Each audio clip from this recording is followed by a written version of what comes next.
Chuyện, vịt con xấu xí trong một khu rừng nọ, có một cô vịt mẹ đang ấp trứng, hồi hộp mong chờ đến ngày được gặp mặt những đứa con yêu quý của mình. Cuối cùng ngày đó cũng đến, từng quả trứng nở ra, những chú vịt con xinh xắn và đáng yêu lần lượt nhảy ra ngoài, kêu cạc cạc, vịt mẹ vui lắm. Nhưng vẫn còn một quả trứng lớn nhất ở trong ổ vẫn chưa nở, thế là nó lại nằm xuống ấp tiếp. Bác vịt già đi ngang qua, hỏi vịt mẹ, này, cô đang làm gì ở đấy thế? Con của cô đã nở hết chưa? Vịt mẹ nói, vẫn còn một trứng chưa nở chị ạ. Bác vịt già bèn đi tới xem quả trứng và nói, quả trứng to thế này, chắc chắn không phải là trứng của cô đâu. Không chừng lại là trứng gà Tây đấy. Vịt mẹ nghe lời bác vịt già nói thì đâm bán tín bán nghi. Bác vịt già lại nói, tốt nhất là cô cứ mặc kệ nó, mau đi dạy lũ con của mình bơi lội đi. Không, tôi nhất định phải ở đây. Nói xong, vịt mẹ lại nằm xuống cái ổ của mình. Vài ngày trôi qua, quả trứng cuối cùng cũng nở. Con vịt này vừa to vừa xấu quá đi mất. Vịt mẹ nhìn đứa con của mình rồi thốt lên, chẳng lẽ nó đúng là con của chị gà Tây? Vịt mẹ bắt đầu nghi ngờ. Ngày hôm sau, vịt mẹ dẫn các con của mình đến bờ ao. Vịt mẹ nhảy xuống ao trước rồi các chú vịt con lần lượt theo sau. Chú vịt con xấu xí cũng theo các anh chị nhảy xuống ao và bơi lội. Vịt mẹ nhìn thấy thế, nghĩ bụng, tốt quá rồi, nó biết bơi kìa, vậy là không phải con của chị gà Tây. Tuy nhiên, một việc không mong muốn lại xảy ra, đó là các anh chị thấy vịt con xấu xí quá nên suốt ngày chế giễu nó, gọi nó là vịt con xấu xí.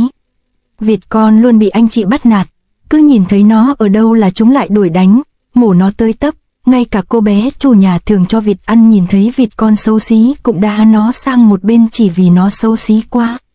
Chú vịt con tội nghiệp chỉ còn cách trốn vào trong góc tường, khóc tấm tức một mình. Một ngày nọ, nó quyết định bỏ nhà ra đi. Trời tối, nó đến một đầm lầy, dưới đầm có rất nhiều vịt trời đang bơi lội. Vịt con vừa đói vừa mệt, nằm xuống bãi cỏ ngủ thiếp đi. Sáng hôm sau, các chú vịt trời phát hiện ra vịt con, chúng bay đến chào hỏi người bạn mới. Vịt con liền kể cho chúng nghe câu chuyện của mình. Chú vịt đầu đàn tỏ vẻ thông cảm, nói, bạn rất xấu xí, nhưng chúng tôi không quan tâm đến chuyện đó đâu, bạn có thể ở cùng với chúng tôi. Thế là vịt con xấu xí ở lại đầm lầy với đàn vịt trời mấy ngày. Một hôm, khi vịt con xấu xí đang bơi lội với các bạn vịt trời thì có hai chú chim nhạn bay ngang qua. Bỗng nhiên, có tiếng pằng pằng vang lên, hai chú nhạn rơi xuống bụi lau sậy, hóa ra là chúng bị trúng đạn của thợ săn. Vịt con xấu xí sợ quá, khóc òa lên, nó không dám ở lại đây nữa. Thế là nó chào các bạn vịt trời và lại bắt đầu quãng đường lưu lạc của mình.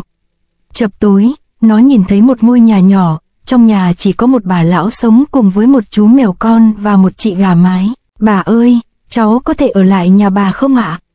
Vịt con xấu xí mạnh dạn hỏi. Mắt bà lão rất kém nên bà cứ tưởng đó là một con gà mái béo. Bà nghĩ bụng, trời ạ, cuối cùng mình cũng có trứng để ăn rồi. Vì vậy, bà lão vui mừng nói, tất nhiên là được. Thế nhưng, 3 tuần đã trôi qua mà nó vẫn chưa đẻ được quả trứng nào. Vịt con xấu xí đành phải rời khỏi nhà bà lão. Lần này, nó đi đến một hồ nước.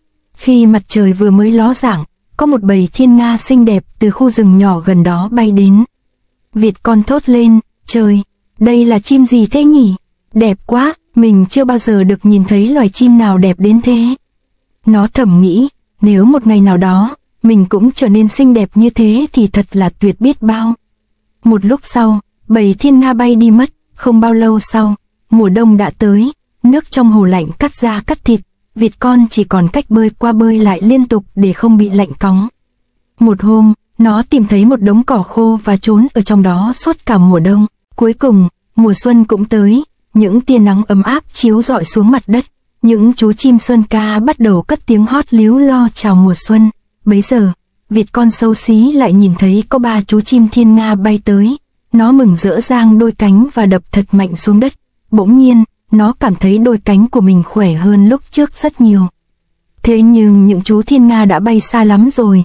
Nó không đuổi kịp được, chỉ biết nhìn theo và thầm nghĩ, nếu mình cũng xinh đẹp như họ thì thật là tốt biết bao. Nghĩ đến đấy, nó lại cúi đầu ủ rũ và đi xuống hồ. Bỗng nhiên, nó nhìn thấy trên mặt nước hiện lên hình ảnh một chú thiên nga trắng vô cùng xinh đẹp. Đúng vậy, Đó chính là chú thiên nga trắng mà nó hằng ngưỡng mộ. Những cô cậu bé đứng chơi bên hồ đều chỉ vào nó và khen, nhìn kìa. Chú thiên nga trắng mới đẹp làm sao? Vịt con xấu xí kinh ngạc thốt lên, trời, thì ra mình không phải là một chú vịt con xấu xí mà chính là thiên nga xinh đẹp.